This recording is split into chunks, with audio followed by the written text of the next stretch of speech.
Hello, स्वागत है आपका अपने चैनल प्रतिभा ज्ञान पाठशाला में। आज हम उत्तराखंड के कुछ महत्वपूर्ण प्रश्नों को देखेंगे जो आपके एग्जाम के पॉइंट ऑफ व्यू से बहुत ही महत्वपूर्ण है। यदि आप चैनल पर नए हैं तो चैनल को सब्सक्राइब जरूर करें। चलिए शुरू करते हैं। उत्तराखंड राज्य की आय का मुख्य स्रोत क्या है? तो आय का मुख्य स्रोत उत्तराखंड की वन संसाधन और पर्यटन है। क्या? वन संसाधन और पर्यटन है। आप देख सकते हैं, बहुत ही महत्वपूर्ण प्रश्न है। अगला प्रश्न है, उत्तराखंड में डोला पालकी आंदोलन के प्रवर्तक कौन थे? तो जयनंद भारती जी थे। जयनंद भारती जी का नाम आपको याद रखना है। अगला प्रश्न है, देख सकते हैं आप, निम्नलिखित में से सरस्वती व अलकनंदा के मिलन स्थल पर कौन सा प्रयाग स्थित है? तो केशव प्रयाग स्थित है। कौन सा प्रयाग स्थित है? केशव प्रयाग स्थित है। अगला प्रश्न है, उत्तराखंड में कृषि योग्य भूमि कितनी है? 13.06% है। अगला प्रश्न है, उत्तराखंड में विनियोग माउंटेन क्वेल वन्य जीव विहार की स्थापना किस वर्ष हुई थी? तो 1993 में की गई थी। कब? 1993 में ये की गई थी। अगला प्रश्न है, उत्तराखंड का कौन सा नगर शंकराचार्य द्वारा हिंदू धर्म की पुनर्स्थापना का स्थान था? तो बद्रीनाथ था।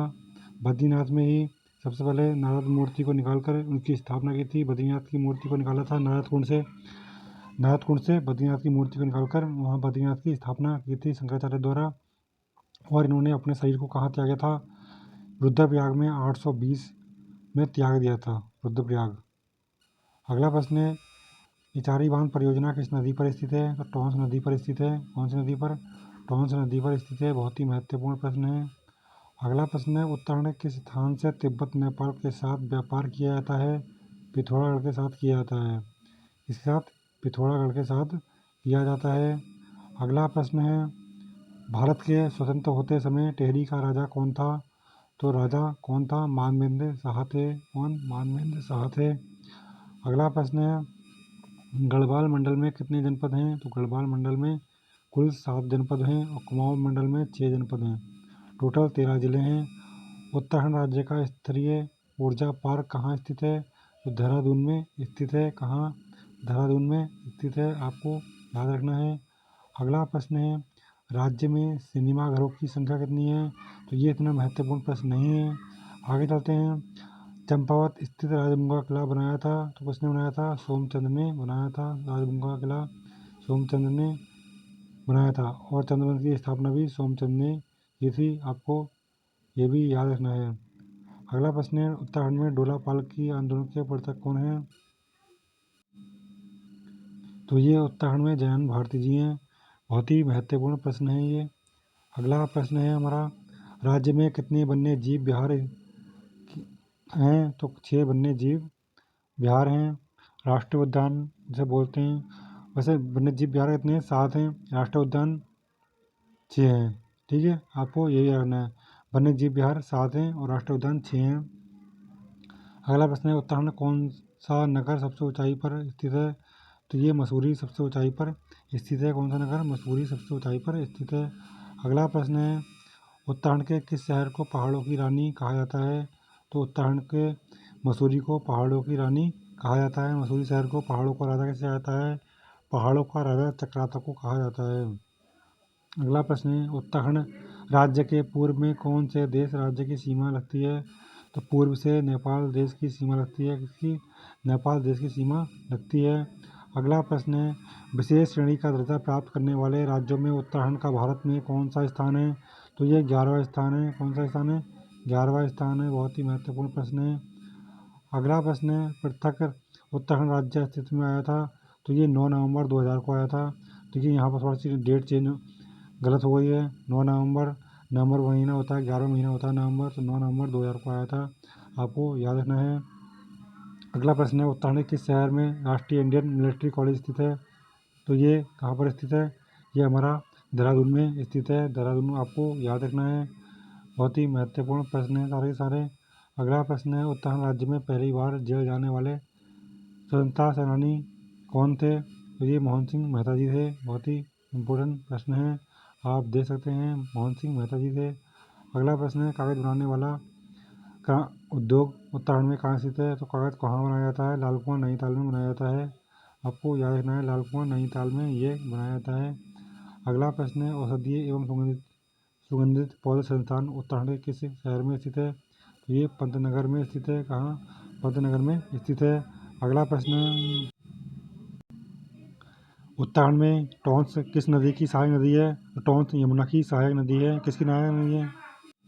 अगला प्रश्न है, निम्न में से किस शासक के शासनकाल में गढ़वाल का विभाजन हुआ था? तो सुदर्शन शाह के काल में गढ़वाल का विभाजन किया गया था। अगला प्रश्न है, उत्तराखंड में कागज का सबसे बड़ा कारखाना कहाँ स्थित है? यह भी आया था प्रश्न, रिपीट हुआ है, ये लाल कुआं में स्थित है। अगला प्रश्न है, उत्तराखंड में मोटर यात्रा योग्य कांडी मार्ग का निर्माण महत्वपूर्ण है क्योंकि यह यात्रा दूरी को काफ़ी हद तक कम करता है। ये कहाँ से कहाँ तक है? ऋषिकेश एवं गंगोत्री के मध्य स्थित है। कहाँ से? ऋषिकेश एवं गंगोत्री के मध्य स्थित है। बहुत ही महत्वपूर्ण प्रश्न है। अगला प्रश्न है, उत्तराखंड राज्य के किस जिले में राष्ट्रीय रक्षा अकादमी स्थित है? तो देहरादून में स्थित है। कहाँ पर? देहरादून में स्थित है। अगला प्रश्न है, टेरी रियासत का विलय भारतीय संघ में किस वर्ष हुआ था? 1949 में किया गया था। कब? 1949 में टेरी राज्य का विलय 1 अगस्त 1949 में। अगला प्रश्न है, उत्तराखंड राज्य का लगभग कितना प्रतिशत भूभाग पर्वतीय क्षेत्र में स्थित है? तो ये 88% भूभाग पर्वतीय क्षेत्र में स्थित है।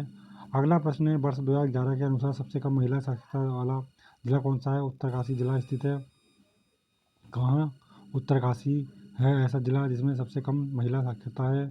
अगला प्रश्न है, प्रदेश के उत्तरकाशी, देहरादून, टिहरी, गढ़वाल जिलों में कौन सी जनजाति निवास करती है?